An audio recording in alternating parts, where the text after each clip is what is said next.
Saudara-saudaraku yang terkasih dimanapun Anda berada, jumpa kembali dengan saya, Chef Nat Hontong di channel ini. Pada kesempatan ini, saudara-saudaraku yang kekasih, saya ingin berbagi tentang sebuah data yang saya temukan.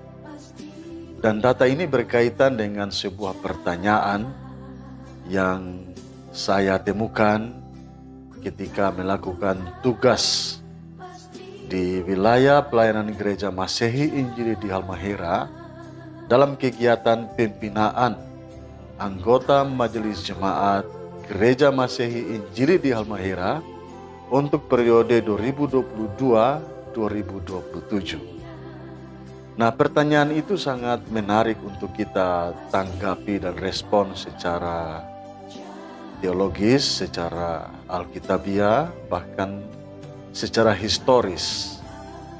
Karena itu sangat penting dan dasariah berkaitan dengan penghayatan iman kita kepada Yesus Kristus.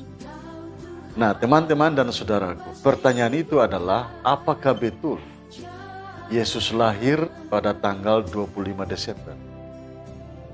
Karena menurut sang penanya, dia mendapatkan informasi yang datang kepadanya mengatakan bahwa tanggal 25 Desember itu sebenarnya bukan tanggal kelahiran Yesus Kristus. Itu adalah tanggal kelahiran Dewa Matahari. Nah, saudaraku dan teman-teman sekalian, berikut ini saya ingin memberi respon dan jawaban terhadap pertanyaan itu yang saya kutip dari dua sumber yang saya temukan. Sumber pertama, dan mungkin teman-teman dan saudara juga bisa akses, yaitu YouTube dari Dr. Bambang Nursena. Dan yang kedua, sumber yang saya dapatkan juga adalah tulisan dari Saudara Julius Eka Aldianto yang teman-teman dan saudara bisa juga temukan dalam situsnya imakris.ukm.um.az.id. Nah, di situ semua bisa saudara-saudara temukan. Nah, untuk memulai tanggapan ini saya berangkat dari catatan yang berada di luar Alkitab, seperti juga dicatat oleh kedua sumber tadi. Ada kurang lebih 6 bukti sejarah sebagaimana tercatat dalam sejarah dunia bahwa tanggal 25 Desember sungguh-sungguh adalah tanggal kelahiran Yesus Kristus. Catatan dan bukti yang pertama itulah yang dilakukan oleh Paus Telesporus, Paus ke-9 di Roma. Dia ini sudah merayakan misa malam Natal pada tanggal 24 Desember pada tahun 126 Masehi. Dan hal itu tercatat dalam buku daftar Paus atau Liber Pontificalis, halaman 12 sampai dengan halaman 13. Yang mencatat bahwa Paus Telesporus sudah merayakan Natal sejak tahun 126 Masehi. Dan yang menarik lagi dalam catatan ini ialah anjuran dari Sang Paus bahwa pujian Gloria in Excelsis Deo itu sudah selalu harus dinyanyikan sejak waktu itu. Nah, kalau Gloria in Excelsis Deo itu sudah dinyanyikan, dianjurkan oleh Paus sejak tahun 126 Masehi, kita bisa membayangkan bukti dari lagu itu sampai hari ini. Dan itu adalah suatu bukti historis mengenai misa malam Natal dan Natal pada tanggal 25 Desember. Catatan yang kedua pada tahun 180 Masehi. Itu di zaman Irenaeus, Uskup Lyon menulis buku yang berjudul Adversus Haereses, melawan para bidat. Nah, buku itu judulnya itu. Irenaeus adalah murid Polikarpus, uskup dari Smyrna. Sedangkan Polikarpus adalah murid Rasul Yohanes. Dan Rasul Yohanes adalah murid Yesus. Nah, betapa dekat dari Yesus, kemudian Yohanes, Yohanes kepada Polikarpus, dan Polikarpus menjadikan Irenaeus uskup di Lyon itu sebagai muridnya. Nah, ia mengatakan bahwa pembuahan bayi Yesus terjadi pada tanggal 25 Maret dan ia diselibkan pada tanggal yang sama. Nah, meskipun Irenaeus belum menyebutkan tanggal 25 Desember, tetapi dia sudah menyebutkan bahwa Maria menerima kabar gembira pada tanggal 25 Maret itu. Dan ini menjadi indikasi bahwa tanggal kelahiran Yesus adalah 9 bulan kemudian dari tanggal 25 Maret adalah tanggal 25 Desember. Catatan yang ketiga, saudara-saudara, ini pada tahun 204 Masehi. Dari seorang yang bernama Hippolytus, cicit rohani.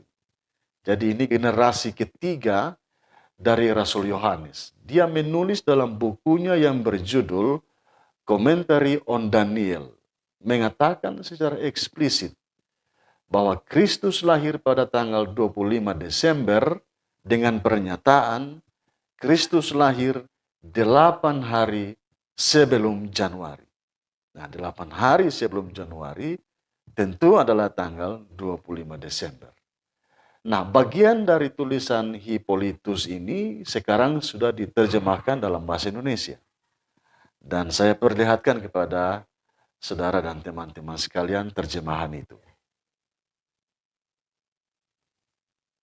Nah, ini adalah terjemahan dari pernyataan Hippolytus pada tahun 204 Masehi itu.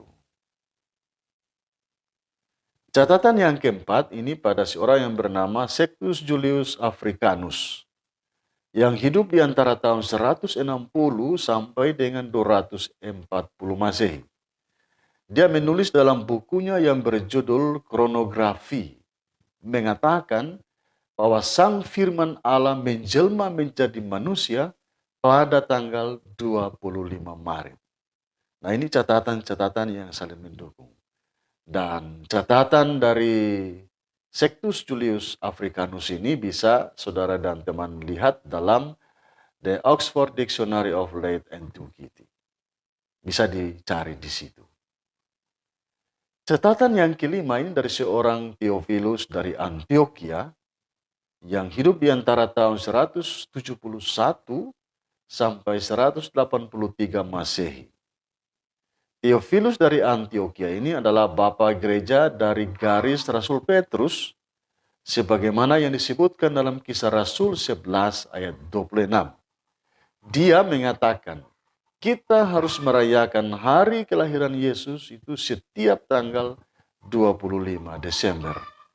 Dan perkataan ini, saudara dan teman, tercatat dalam Ensiklopedia Britannica. Nah, saya perlihatkan catatan tersebut. Nah, ini catatan dalam Ensiklopedia Britannica tentang tanggal 25 Desember. Catatan yang keenam datang dari seorang yang bernama Demetrius dari Alexandria. Dia adalah bapa gereja ke-12 dari gereja ortodoks Koptik di Alexandria, Mesir. Demetrius ini berasal dari garis Rasul Markus. Dialah yang mengkanonkan perayaan Natal pada tanggal 25 Desember atau pada tanggal 25 bulan ke-9 Yahudi, yaitu bulan Kislev, dan pengkanonan ini terjadi pada tahun 189 Masehi.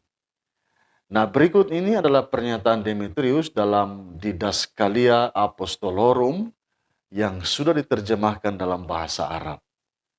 Nah, teman-teman perhatikan bukti dari catatan Demetrius ini. Nah, saudara-saudara dan teman-teman sekalian, dari sejumlah catatan di atas, kita harus mengatakan bahwa sebelum tahun 350 Masehi, tidak ada satu catatan pun yang mengatakan bahwa tanggal 25 Desember adalah tanggal lahirnya Dewa Matahari yang tak terkalahkan itu, atau Natalis Sol Invictus. Tidak ada. Sebelum tahun 350 Masehi, sejumlah catatan yang sudah kita lihat tadi menerangkan secara gamblang dan tegas bahwa 25 Desember adalah tanggal kelahiran Yesus Kristus. Nah, sebenarnya perayaan Natal 25 Desember itu baru dipersoalkan pada abad ke-18. Yaitu pada tahun 1743 oleh seorang teolog Protestan Jerman yang bernama Paul Ernest Jablonski. Dan sebenarnya latar belakang dari Jablonski adalah permusuhan sengit di antara Katolik dan Protestan pada waktu itu. Dan dia mengira bahwa tradisi Natal 25 Desember itu adalah tradisi dari Roma Katolik. Sehingga dia berusaha untuk membuktikan bahwa 25 Desember itu adalah salah satu dari perayaan kafir yang dikristenkan oleh gereja. Nah, itu adalah pembuktian Jablonski untuk melawan atau dalam konteks permusuhan pada waktu itu. Tuduhan lain yang berkembang di abad 18 mengatakan bahwa gereja telah mengambil alih tradisi perayaan Saturnalia, yaitu penyembahan kepada Dewa Saturnus pada tanggal 25 Desember sebagai hari kelahiran Kristus. Dan tuduhan ini didasarkan pada perayaan kultus Sol Invictus yang sudah diperkenalkan oleh Kaisar Aurelian sejak tahun 274 Masehi. Nah, memang Kaisar Aurelian ini memperkenalkan perayaan Saturnalia itu. Padahal memang perayaan itu dikembangkan oleh Kaisar Aurelian demi untuk pemujaan terhadap dirinya sendiri dan bukan kepada Natal Kristus. Yang mengatakan bahwa 25 Desember adalah tanggal lahirnya Dewa Matahari yang tak terkalahkan itu, Natalis Sol Invictus, adalah Kaisar Julius Simurtat yang memerintah di antara tahun 332 sampai dengan 363 Masehi di Roma. Dia adalah seorang kaisar kafir terakhir di Roma yang membaca kalender liturgis Natal sebagai kalender Sol Invictus atau kalender kelahiran Dewa Matahari. Nah, jadi saudara-saudara, dari catatan-catatan itu sebenarnya persoalan tentang Natal 25 Desember sebagai perayaan kafir itu baru di abad ke-18. Catatan-catatan yang sudah kita lihat tadi adalah catatan-catatan di awal kehidupan gereja ini. Di abad yang pertama sampai dengan abad yang keempat. Seluruh catatan itu menegaskan bahwa 25 Desember adalah kelahiran Yesus Kristus. Bagaimana mungkin catatan di abad 18 secara historis bisa mengalahkan catatan di abad ke-1, 2, 3, dan 4. Itu mustahil, saudara-saudara. Dan itu adalah catatan-catatan di luar Alkitab yang ada dalam catatan sejarah dunia. Nah, bagaimana dengan catatan dalam Alkitab? Nah, mari kita lihat di sini ya, saudara-saudara. Yang pertama pada Lukas 1 ayat 26 dan 27 katakan begini. Dalam bulan yang ke-6, Allah menyuruh malaikat Gabriel pergi ke sebuah kota di Galilea bernama Nazaret kepada seorang perawan yang bertunangan dengan Yusuf dari keluarga Daud. Nama perawan itu Maria. Nah, tentu yang dimaksudkan dengan bulan yang ke-6 di sini bukanlah bulan Juni. Tetapi adalah 6 bulan setelah Zakaria berjumpa dengan malaikat saat ia bertugas di Bait Allah, sebagaimana yang dicatat dalam Lukas pasal 1, ayat 5 dan seterusnya. Jadi, Gabriel berjumpa dengan Maria itu 6 bulan setelah Gabriel berjumpa dengan Zakaria pada saat Zakaria bertugas sebagai imam di Bait Allah.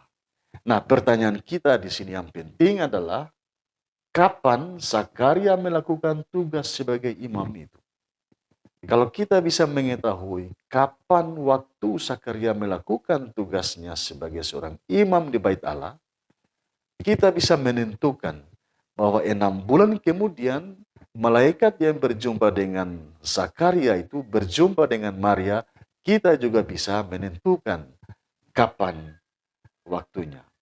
Nah, untuk menjawab pertanyaan itu, saudara-saudara, kita harus memeriksa jadwal tugas rombongan imam di Bait Allah, sebagaimana yang dicatat dalam Pertama Tawarik 24 ayat 7 sampai 19. Di dalam Pertama Tawarik 24 ayat 7 sampai 19 ini kita akan menemukan daftar rombongan yang bertugas di Bait Allah yang terdiri dari 24 rombongan imam keturunan Harun dari Eliezer dan Itamar. Nah, dalam catatan Pertama Tawarik itu dikatakan rombongan pertama itu Yoyarib, rombongan kedua itu Yedaya, rombongan ketiga Harim, dan seterusnya sampai rombongan yang ke-8 adalah rombongan Abia. Nah, kita akan melihat khusus rombongan ke-8 ini karena dalam catatan Lukas pasal 1 ayat 5 dan ayat 8 dikatakan begini. Pada ayat 5 ditulis, pada zaman Herodes Raja Yudea adalah seorang imam yang bernama Zakaria dari rombongan Abia. Nah, dalam catatan Pertama Tawarik 24 tadi kita lihat bahwa rombongan Abia adalah rombongan yang ke-8. Jadi Zakaria itu adalah imam pada rombongan yang ke-8. Sedangkan pada ayat 8 dari Lukas pasal 1 ditulis begini. Pada suatu kali waktu tiba giliran rombongan, nah ini rombongan yang bertugas di Bait Allah, Zakaria melakukan tugas keimaman di hadapan Tuhan.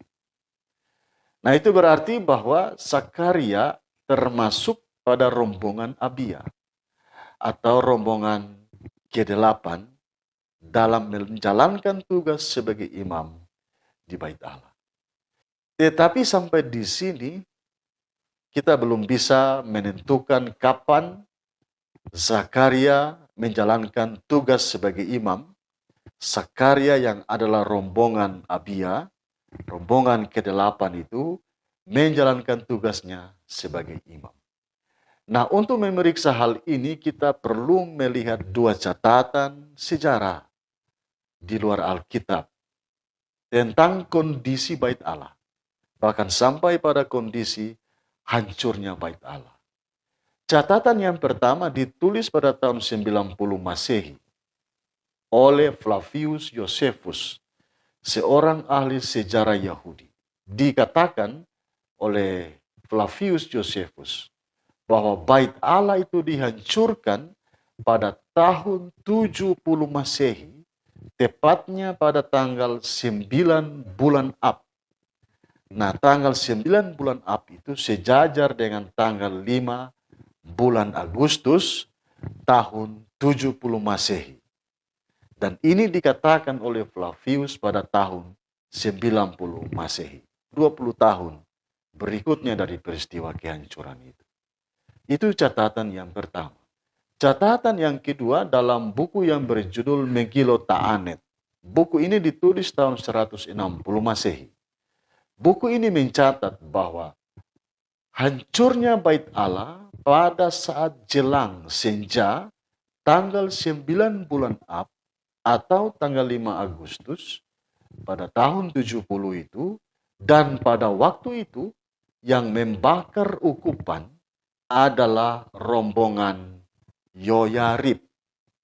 Nah, saudara-saudara ingat tadi dalam catatan Pertama Tawarik 24 bahwa rombongan Yoyarib adalah rombongan yang pertama. Nah, itu berarti bahwa pada saat Bait Allah dihancurkan pada tahun 70 Masehi itu terjadi pada minggu pertama tanggal 5 Agustus tahun 70 Masehi. Dan yang sedang bertugas membakar ukupan pada waktu itu, bertugas sebagai imam adalah rombongan pertama, yaitu adalah Yoyarib. Nah, dari sini kita bisa menghitung mundur ke belakang selama 70 tahun sebelum Bait Allah dihancurkan. Dan kita pasti akan memperoleh data bahwa Sakaria, rombongan ke-8, rombongan Abia, saat melakukan tugas sebagai imam di Bait Allah, itu terjadi pada minggu keberapa, tanggal berapa, dan pada saat itulah dia menerima kunjungan dari malaikat Gabriel. Nah, kalau kita menghitungnya begini, saudara-saudara. Pada saat Bait Allah dihancurkan, tanggal 5 Agustus, minggu pertama bulan Agustus tahun 70 adalah rombongan pertama. Itu berarti mundur ke belakang 1 minggu, minggu keempat bulan Juli tahun 70, yang bertugas adalah rombongan 24. Minggu ketiga tahun 70 dari bulan Juli adalah rombongan ke-23. Juli minggu kedua tahun 70, rombongan 22. Juli minggu ke-1 tahun 70, rombongan 21. Dan seterusnya mundur ke belakang. 70 tahun ke belakang sebelum Bait Allah dihancurkan. Maka kita akan mendapatkan data bahwa Sakaria bekerja sebagai imam pada minggu keempat bulan September. Pada bulan September, Sakaria menjalankan tugas sebagai seorang imam di Bait Allah. Saat itu pula dia mendapat kunjungan dari malaikat Gabriel.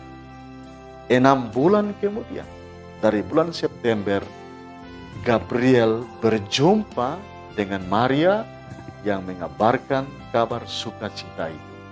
Artinya bahwa 6 bulan sesudah bulan September adalah bulan Maret, yaitu pada tanggal 14 bulan Nisan, seperti dicatat dalam Lukas 1 ayat 26. Pada tanggal 25 Maret, Maria mendapatkan kabar bahwa dia akan mengandung seorang anak laki-laki yang akan diberi nama Yesus. 9 bulan dari tanggal 25 Maret, itulah tanggal 25 Desember atau 25 Islev bulan Yahudi. 25 Desember Yesus lahir. Demikianlah saudara-saudara dan teman-temanku sekalian, catatan sejarah dan catatan Alkitab saling dukung dan menopang, membuktikan kepada kita bahwa Yesus lahir tanggal 25 Desember.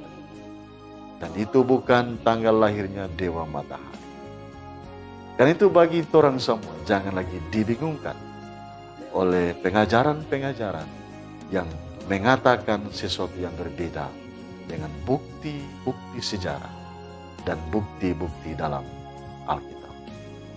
Tuhan Yesus memberkati. Sampai jumpa